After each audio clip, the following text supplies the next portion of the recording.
I'll leave it to you to kick us off today. Okay, well, thank you. Okay, yeah, let me know when I start. Good morning, everybody. This is Dr. Bryant, the executive principal here at Margaret Allen, and I wanted to just give her a chance to welcome us all. Well, good morning, everyone, and I just want to say how excited I am to have you all here. The mayor this isn't his first visit here. He's no stranger to our school. He visited us last year. We had the opportunity to walk the halls. I had an opportunity to hear from him, just to hear his heart for public school education. And so I am just excited that you are here today. And I know that we're in good hands as school educators, families. You take really good care of us. So we just want to say thank you for being here, and we appreciate this opportunity. Well, great. Thank you, Dr. Bryant. And I will say I wanted to talk about some of the reasons why we're here today. This is budget season. I think many of you will know that Metro Council is having departmental budget hearings right now, and to continue to provide great educational options for our children, our investment in Metro schools makes up the largest share of the budget that I've recommended to Metro Council. Our budget makes pilots of good ideas permanent. We're dedicating $64.5 million to continuing key programs that we see working. Metro school students rebounded more quickly from pandemic learning loss, and last year Metro schools had its best graduation rate in history. The programs we're continuing are college and career readiness supports, mental health supports, community achieves expansion, the Scholars Portfolio, which includes summer learning and advanced tutoring, and safety ambassadors. And Margaret Allen is one of the schools where we host our Promising Scholars summer learning camps. Hopefully you saw the sign on the way in. These programs help students make learning gains while also helping them prepare for the year ahead. So we are also continuing support for Metro Schools teachers and growing services like exceptional education for children with disabilities, English learners, student support, annual textbook funding, classroom associates, and safety and security in schools. And through money now allocated to the Metro Public Health Department, we will continue to have a nurse in every school. This is a $15 million investment that our students and families deserve. That was a long-time goal for Metro. And then finally, funds for MNPD will support 23 new school resource officers, because every student should know that they have a safe learning environment. We've seen what happens when we invest in our schools. Metro Schools has the highest grade from the state that only 19 of 146 districts in Tennessee have achieved, and Metro Schools has achieved it 3 years in a row. When we say local investment, local progress, we mean it. We know that our property tax covers 83% of Metro Schools' budget, with the state contributing the other 17%, although that number has declined in recent years. Most other counties in the state only use 30% of their local budget for schools, and our investment is showing remarkable results thanks to our students, teachers, support staff, and great school leaders. We're continuing to lay the foundation in fiscal year 2026 for Metro Schools to grow and plan for the future of Metro, our children. Our proposed budget also emphasizes services and safety. This week I joined Metro Social Services for the release of the annual Community Needs Assessment. It is something that shows us the needs of Nashvillians and usually has a theme. This year's theme was the high cost of low wages, and what is important is how we respond to the information in that. In our operating budget, we make a major investment in what we know is one of our city's greatest needs, housing. Nashville now has a full accounting of both our needs and investments in affordable housing, and a complete strategy to guide future funding and partnerships thanks to our unified housing strategy.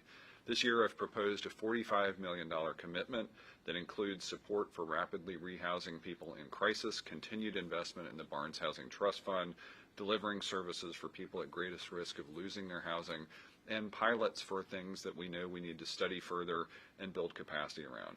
This budget focuses on the services that touch each of our lives daily, like additional staff for a new Department of Waste Services and an investment in security at parks and community centers. And that brings us to the third part of our community investment program, which is safety. This is something different to everyone. We have talked about both personal safety and public safety. We have talked a lot in recent weeks and months about safety in schools. And my job as mayor is to protect Nashvillians. So our budget focuses on the areas where we see the biggest need. It allows our first responder agencies to stay nimble in responding to the needs of a growing city, like in Southeast Nashville, where we're opening a new police precinct for more presence and faster response times. And we're investing in a new fire truck company with 18 personnel to respond to demand in Antioch, one of our fastest growing areas. We're also expanding the highly successful REACH program. This is responders engaged and committed to help. This is a co-response program that pairs mental health responders with fire and EMS teams. In the past 2 weeks, I've participated in commendation ceremonies for both the Metro Police and fire departments. It's an extraordinary event in both cases that showcases life-saving work and community-supported work that has both citizen and first responder commendations. It is exactly the kind of way we see trust and confidence grow in our first responders. We're also increasing staff in the Public Defender's Office and continuing our investment in the Office of Youth Safety, where we've just hired a new director alongside a new position that will be focused on violence prevention and reduction in the mayor's office. And that is what a complete approach to safety looks like. It is how we are protecting Nashvillians. What we see continuously in this space is collaboration and partnership, and that keeps us all safer. Crime is down multiple years in a row because of a police department and other first and second responders working closely together and with the community. Lastly, tomorrow I'll be riding with my whole family in the Tour de Nash. This is a multi-layer ride. It's a great celebration of open streets, bikeways, and greenways. May is Bike Month, and this is one of the best times to explore the ways we're making it safer and easier to get around on a bike, and why it's still too often challenging. There's something for everybody in the Tour de Nash, no matter what your skill level is, no matter how old you are.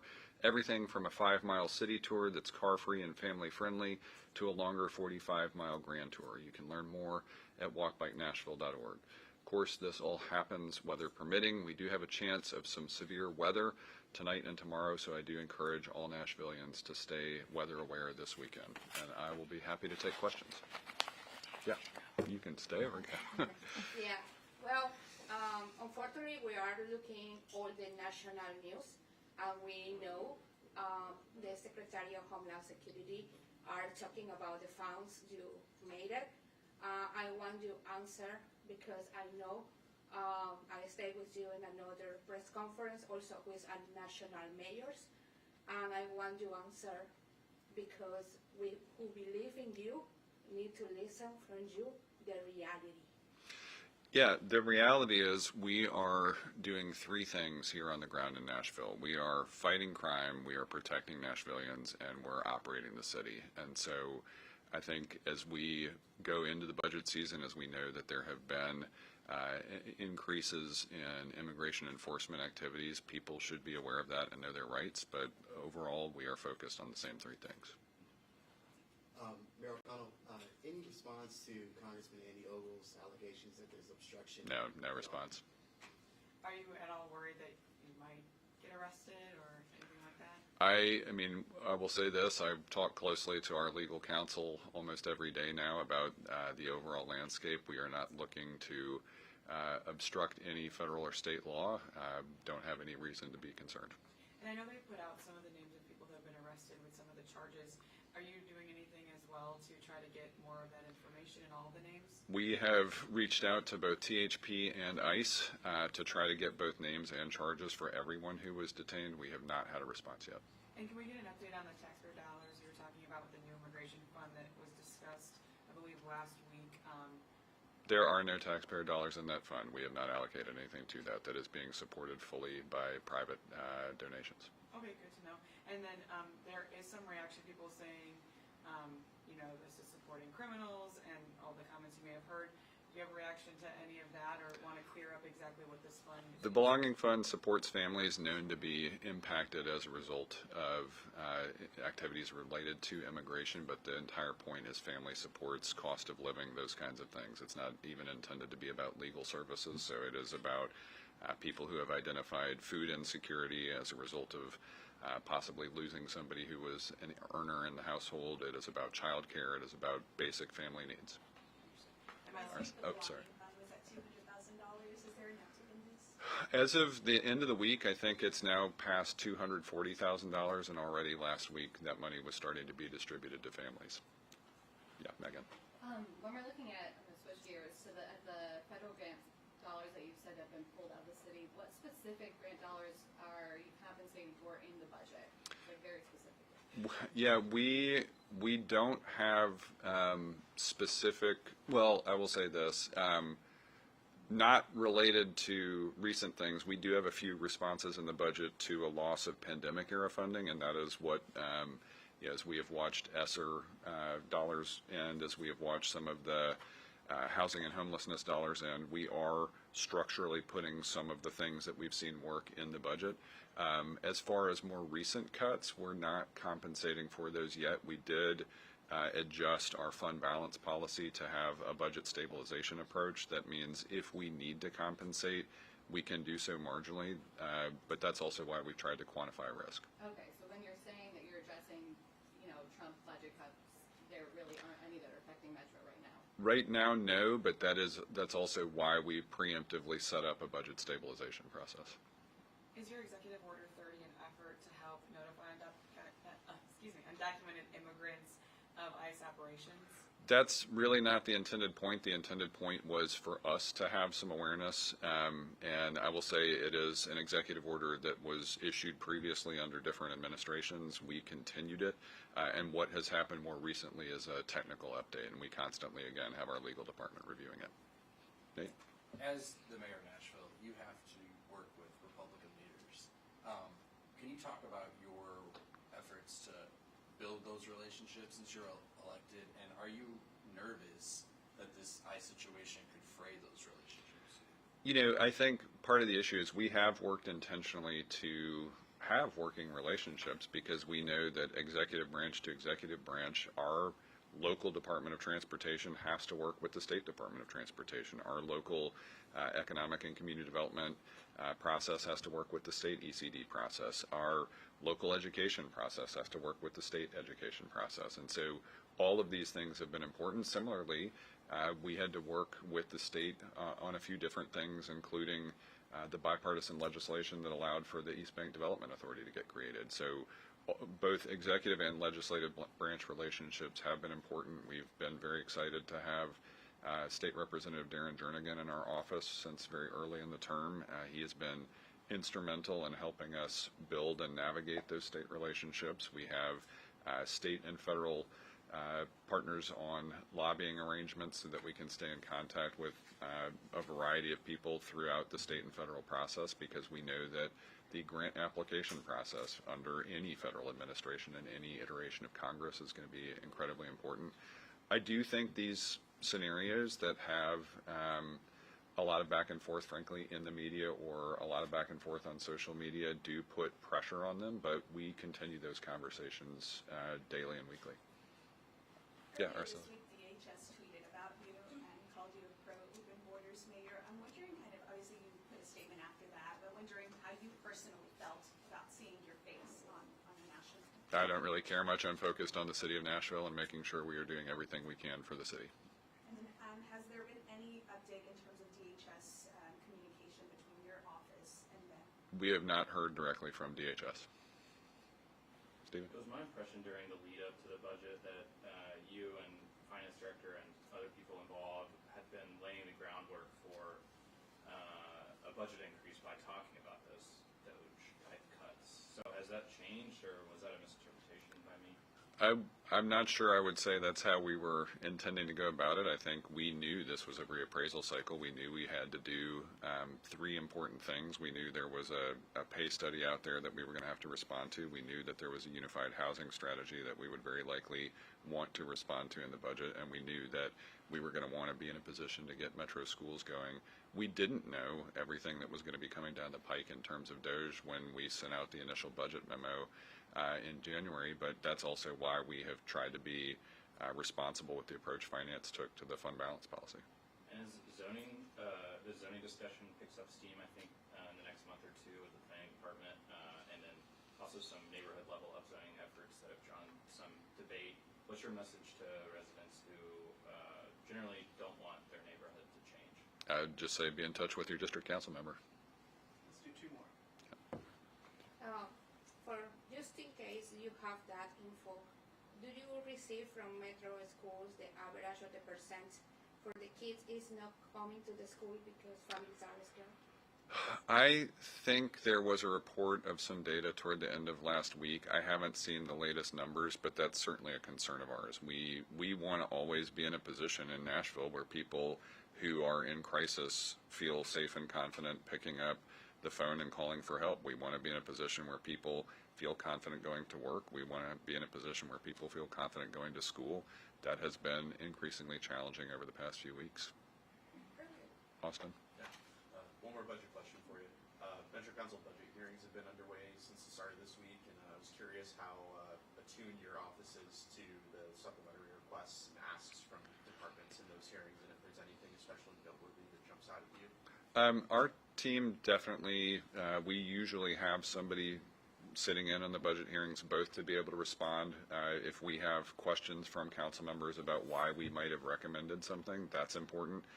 Also so that we can stay very engaged with departments as they answer questions, because we worked very closely, the Office of Management and Budget at Finance worked closely with departments to get staffing and resource needs, and so we can explain the interactions between OMB and our office and the departments to council members.